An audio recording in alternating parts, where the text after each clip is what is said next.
Like someone's gonna have to come and pick you up and put you in the car to get who? Nobody likes you. You've written all these terrible things on your blog about everybody. You made videos making fun of everybody. You know your East Coast friends hate you because you made fun of them because they're so wimpy about their little disasters. You made fun of them. They hate you now. You made fun of the liberals. The liberals are all hurt and they're crying. Boo-hoo. You made fun of the Jews. Called the Jews names. You picked on them all the time. Jews aren't going to help you. You just trash the Goyim. The Goyim aren't going to help you, right? Like who's left? It's like your partner from your partner from the Torah talks. He ain't helping you. Not after tonight. Like you're fucked. Okay. Okay. Anyone who's single gets sick, they're fucked. Why do you think old people, when they get old, you know what they do? They move in with their kids. You know why? Because when they get sick, they don't want to be fucked anymore. Okay? My uncle fell out of bed, got tangled up in a sheet, and was caught there, like between his bed and the wall, for like 2 or 3 days. I hate it when that happens. Until seriously, I hate it when that happens. Like a neighbor found him. Like he was just like stuck there. And what's funny about that? Because I have no empathy. You already know. Like, go ahead. And I remember once when I was bedridden by chronic fatigue syndrome, I was living with my parents. My parents were gone. And I got up out of bed in the middle of the night. My back went out and I fell to the floor. And I could not get up. And so we lived in like a remote area. Did you have food poisoning from an apple that night? Go ahead. You're really a horrible person.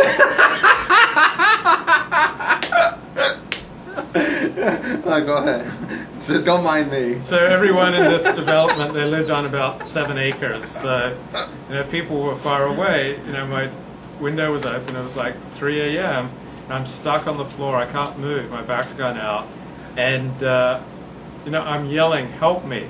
Help me! Help me!" No one heard me. Eventually, I was able to get up and go back to bed. But I was just like, how frightening that is to be, fall to the ground, be unable to get up, and there's no one who can hear you to help you.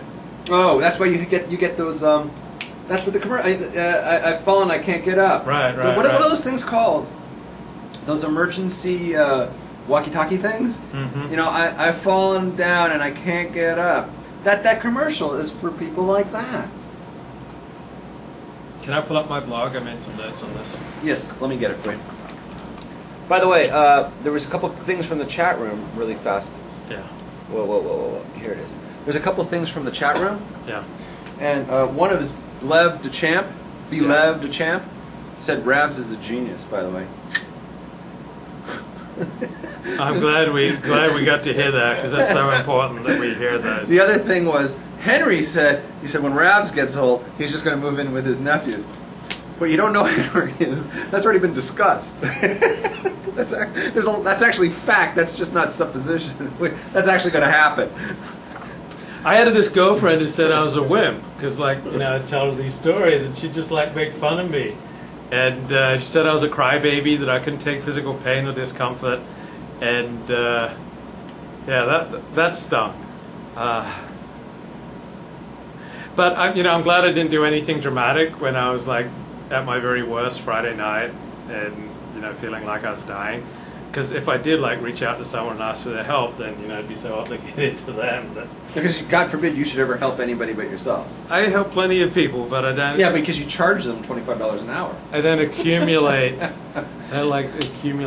A list of favors that people you have to do. But I get the most painful moral and personal revelations when I'm sick, and the depth of my insights is basically equivalent to the depth of my pain. If I'm not in pain, I tend to live in the fantasy that I'm a great person, that I'm on the right track with my life.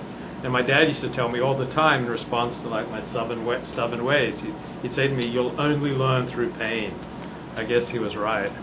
So I want to come out of my latest illness with a renewed determination to listen to people I respect, to listen to them more deeply, to reduce my layers of defense against them, what they say. I want to respond to them more deliberately, less reflexively. In particular, I want to listen with less defensiveness to my therapist, who's such a wise and good man, and I keep putting up these layers of defense against everything he says because I don't want to change. So I feel responsible for my position in my life.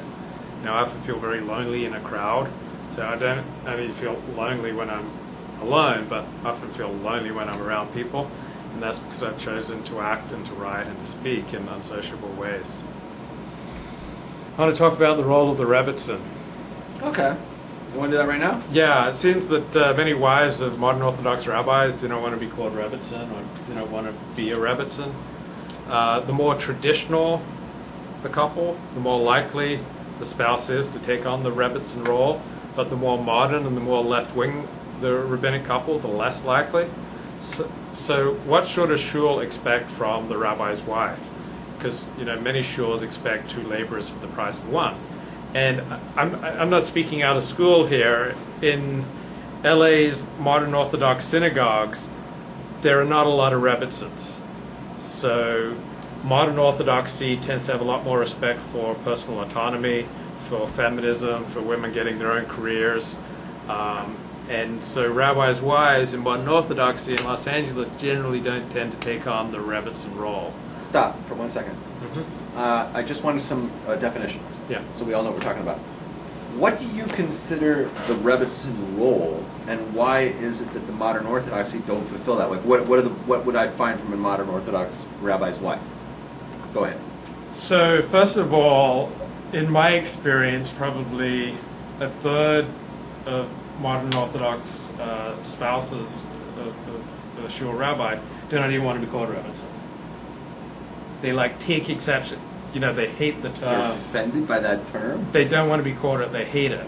I've never come across that. So the more traditional couple, the more they seem to be like two sides of one entity. They're kind of like joined at the hip. Okay. And so they seem very much like 2 sides of one entity. The more modern and the more left-wing the couple, the more likely they are to come across as like 2 autonomous human beings who share a partnership in certain things, rather than being, one entity, one flesh. They're often the same gender. So, like many modern Orthodox women, wives of modern Orthodox rabbis, they don't cover their hair. They, wear pants out. When they're walking around, they wear pants, and okay. They want to have a life. They want to have their own career. They don't want to be mainly just like raising kids and supporting their husband and supporting his role in the shul. They want to have their own life going, like with their own jobs. Oh, completely. Like they could be a lawyer. Yeah, lawyer, dentist. Really? Do you know modern Orthodox rabbis here in LA whose wives are got their own profession? Something? Yeah. You do? Yeah. All right. Yeah. Cool. And so with like a traditional rabbi, in my experience, the wife is like another reflection of him. Or not just of him, they're like one entity, and they're just 2 sides of that one flesh, that one being. And so she will be much more involved with the shul and, with the sisterhood, so to speak. It doesn't have to be a formal club, but she'll be much more involved in like cooking and being like a social director and like visiting the sick.